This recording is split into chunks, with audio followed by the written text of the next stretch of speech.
ब्रह्मदेवानी विचारलं या 33 कोटी देवाला.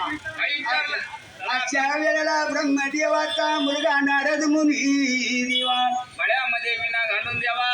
ब्रह्मविना गळ्यामध्ये टाळ टिपल्या हातामध्ये हो नारायण नारायण करून मूर्ती मान्य लोकात मधल्या काळामध्ये आणि गमन करीत असताना देवा फिरत फिरत स्वारी आणि माधवगिरी भिक्षा मागत मागत चालले होते आणि मूर्ती मान्य लोकात मधल्या काळामध्ये नारद मुनीची स्वारी त्या टायमाला मूर्ती मान्य लोकांना आल्या असायला.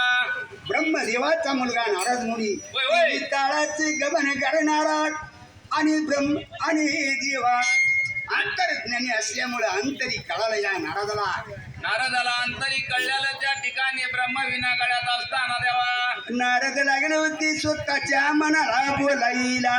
आई लागलं होतं वाटायला त्या घडीला देवा. परमेश्वरा आपण तर आलोय मूर्ती मान्य लोकात मधल्या काळामध्ये माधवगिरी मागत दिवाण पैकी आलोय की आता या ठिकाणाला. पण कैलासाच्या जागेला इंद्र महासभेला 33 कोटी देवाची सभा भरलेली दिवाण. पैकी सभा मोठी भरली असेल आणि सभेचा विषय त्या ठिकाणाला. आपण जर नाही गेलो त्या सभेला तर आपल्याला काय चाललंय कसं कळणार म्हणला. पैकी नाही की कळणार आता गेलं तर कळल.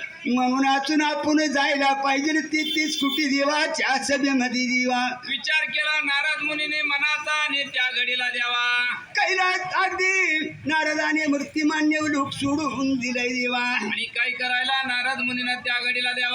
एवढा निघून चाल निघून चाल मरगाला ये लागेल मरगाला ये लागेल